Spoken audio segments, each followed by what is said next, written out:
마음 편한 유액과 김준영입니다.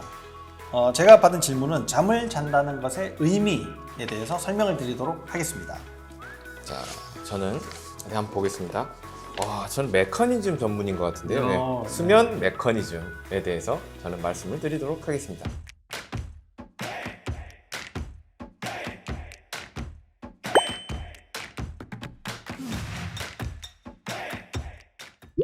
이 잠을 잔다는 것은 굉장히 중요합니다. 내가 하루에 받았던 여러 가지 스트레스, 정신적인 스트레스, 육체적인 피로 이런 것들을 해결하는 것은 잠을 통해서밖에 할 수가 없거든요. 우리가 좀 쉬기는 하지만 쉬어도 그런 것들이 명확하게 다 해결되지 않는데 자는 시간에 그것이 다 된다는 겁니다. 잠을 깊이 자게 되면 육체적인 피로가 해결이 되고요. 잠을 조금 얕게 잘 때는 정신적인 피로를 씻어내게 됩니다. 그래서 이 수면이 잘 유지가 되면 그 다음날 또 건강한 생활을 할 수가 있는 아주 중요한 시스템인 거죠.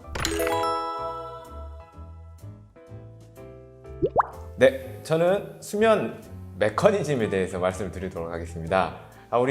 우리가 밤에 자야지 이렇게 해서 잠들면은 얼마나 좋겠느냐마는 이렇게 된 사람들이 이제 거의 없죠. 근데 우리 몸은 시계들이 내장이 되어 있는 건 사실이에요. 그래서 그 시계가 생체 시계라고 하는데 그 시계가 교란이 되는 순간 수면도 문제가 되고 체온도 문제가 되고 대사도 문제를 일으킵니다. 그러면 어떻게 잠이 드느냐?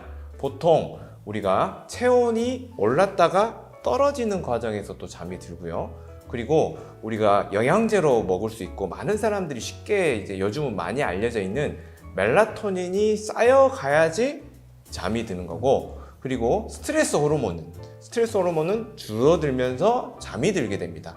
그리고 이제 중요한 게 아데노신이라는 게 있는데, 즉 아데노신은 우리가 에너지를 다 사용하면 남는 부산물을 아데노신이라고 하는데, 아데노신이 축적이 되면서 잠이 들게 되는 거죠. 그래서 멜라토닌과 아데노신 그리고 스트레스를 줄이는 코티졸이 줄어들게 되면 우리는 저절로 잠이 들게 됩니다.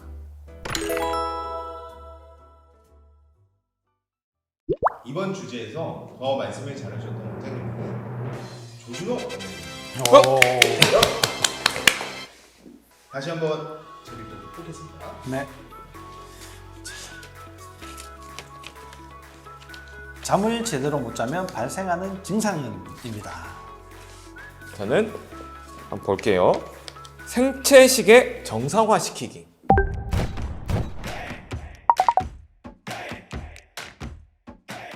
방금 제가 우리 몸에는 시계가 내장이 되어 있다고 했죠. 그래서 이 생체시계가 교란이 되는 순간 우리는 불면증에 빠지게 됩니다.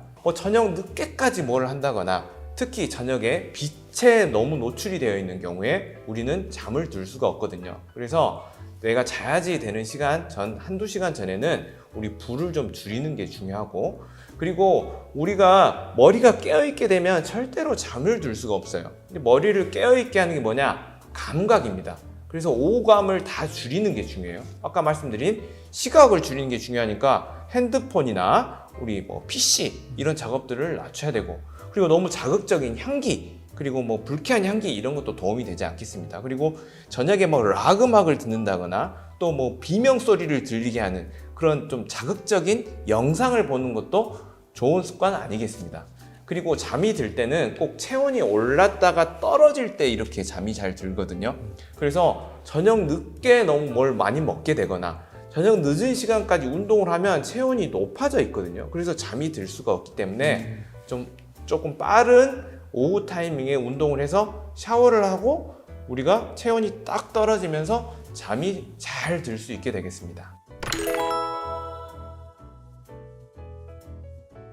잠을 못 자게 되면요, 제일 첫 번째 벌어지는 일이 아침에 일어났을 때 피곤한 거죠. 근데 이 피곤한 걸 깨우기 위해서 또 커피를 마시지 않습니까? 커피를 그렇게 자주 마시다 보면 탈수가 되거든요. 이 탈수의 가장 또 흔한 증상도 피곤한 거예요. 이 근육이 만약에 탈수가 되면 뭉쳐지게 되거든요. 그래서 여기저기 뻐근하고 불편한 게 피곤함으로 이제 이어지게 되다 보니까 일이 잘 안 풀리죠. 예민해지고 짜증이 나게 됩니다. 아프고 피곤하고 짜증이 나는 이런 것들이 잠을 못 잤을 때 가장 흔한 증상인데, 이게 어느 정도 지나가게 되면 이제는 꿈을 꾸기 시작해요. 네, 잠을 계속 못 자게 되는 상황이거든요. 눈은 감았는데 자는 것 같지도 않고 꿈은 계속 꾸면서 도망만 다니고 있고, 이게 계속 반복이 되면서 몸이 점점 더 힘들어지는데, 그때까지만 해도 그냥 그러려니 이렇게 지나시는 분들이 굉장히 많이 있습니다. 그런데 잠을 못 자게 되면 우리 몸의 호르몬 체계가 망가지게 되거든요. 아까 원장님 말씀하셨다시피 뭐 콜티졸이라든지 멜라토닌이라든지 이런 것들이 계속 흔들리게 되면서 여성 호르몬, 특히나 이제 남성은 남성 호르몬이겠죠. 성 호르몬의 문제들을 많이 일으키게 되고 성욕도 감퇴되고 여러 가지 문제들이 많이 생기게 되는 거죠. 그때쯤에서야 이제 질병으로 이어지게 되는 그런 심각한 문제까지 이어질 수가 있습니다. 이번 주제에서 더 말씀을 잘하신 원장님은 조준호 원장님입니다. 2대 0이시기 때문에 자유 발언 시간을 드리겠습니다. 네, 수면은 굉장한 의미를 가지고 있습니다. 실은 우리가 바라는 거는 우리 어렸을 때 누가 업어가도 모를 정도로 잠이 들고 싶지만, 우리가 성인이 될수록 그렇게 잠에 들기가 굉장히 힘들어지거든요. 그리고 실제로 잠만 잘 자면 많은 것들이 해결이 되는 경우가 굉장히 많죠. 실제로 우리가 배가 아파도 잠만 충분히 자면 그 다음날 배가 씻은 듯이 좋아지지 않습니까? 그래서 잠은 실은 회복의 시간이자 우리 성장의 시간이 되고, 특히 우리가 가장 걱정하는 게 뭐 치매 올까봐 이런 것도 걱정이거든요. 우리 뇌가 기능을 더 좋게 만들고 뇌를 청소하는 시간입니다. 그래서 몇 가지 팁을 드리도록 하겠습니다. 잠을 잘 자기 위해서는 양을 세지 마시고 호흡을 좀 잘 해보셨으면 좋겠어요. 보통 우리가 스트레스를 주는 호흡은 굉장히 빠른 호흡인 경우에는 오히려 스트레스를 받거든요. 그래서 호흡의 횟수를 천천히 낮춰가면 좋습니다. 보통 4회에서 10회, 평균적으로 한 6회 정도의 호흡을 하면 좋은데, 분당이요. 네, 그거를 우리가 잴 게 아니라 호흡을, 내쉬는 호흡을 길게 쉬다 보면 호흡의 횟수가 줄어들면서 안정적인 신경 상태가 되고 잠이 잘 들 수가 있습니다.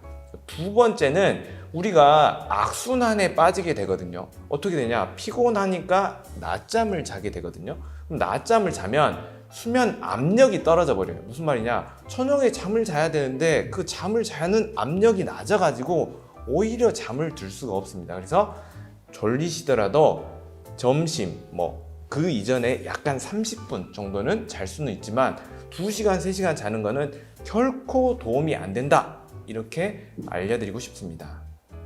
네, 오늘 이 영상이 유익하셨다면 좋아요, 구독 부탁드립니다.